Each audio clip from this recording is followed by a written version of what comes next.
8 மாடு பாத்தீங்கன்னா ஒரு ஜெர்சிலயும் எடுத்திருக்காங்க, HFலயும் எடுத்திருக்காங்க, சரிங்க, கிர் கிராஸ்லயும் எடுத்திருக்காங்க, சரிங்க, பிரீடு மாடும் எடுத்திருக்காங்க. எல்லாத்துலயும் கலந்த மாதிரி எடுத்திருக்காங்க.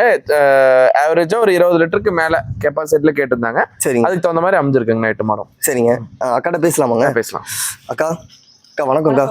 அக்கா யாருக்குனே வந்து பாத்தீங்கன்னா ஒரு 9 மாடு பக்கமா எடுத்திருந்தீங்கன்னு நினைக்கிறேன். அதெல்லாம் எப்படி இருக்குக்கா? நல்லா இருக்கு. எங்களுடைய பராமரிப்பும் சரி, மாடு எங்களுக்கு ஏத்த மாதிரி ஈல்டு கொடுக்குது. சரிங்க, பார்க்கவே இல்ல. ஒரு 20 வருமானு தான் சொல்லி கொடுத்தாரு. ஆனா அங்க போய் பார்த்தா எங்களுக்கு காலையில 13 சாயந்தரம் 13 எங்களுக்கு பெரிய இன்ப அதிர்ச்சி. சரிங்க. அதுல இருந்து இன்னும் மீண்டே வர முடியல. குழந்தையில இருந்தே எங்க வீட்டுல பாரம்பரியமா மாடு இருந்துட்டு இருந்தது. சரிங்க. நாங்க வந்து இப்போ வந்து தம்பி வந்து பிஎஸ்சி முடிச்சுட்டு பிரைவேட் ஜாப் போறேன்னு சொன்னாப்ல. நாங்க ஒரு எக்ஸைஸ் பண்ணாங்க. சரிங்க. சரி அதுக்கு தனிப்பட்ட முறையில வெளியே போக வேண்டாம், ஒரே பையன் தானே, அதனால நீ பிசினஸாவே இது பால் பிசினஸா பண்ணலாம்னு சொல்லி அதை எடுத்துட்டோம். ஒரு சப்போர்ட் பண்றீங்க. இன்ட்ரெஸ்ட் எனக்கு ரொம்ப ரொம்ப நிம்மதி. பையன் கூட இருக்கான்ல. ஒரு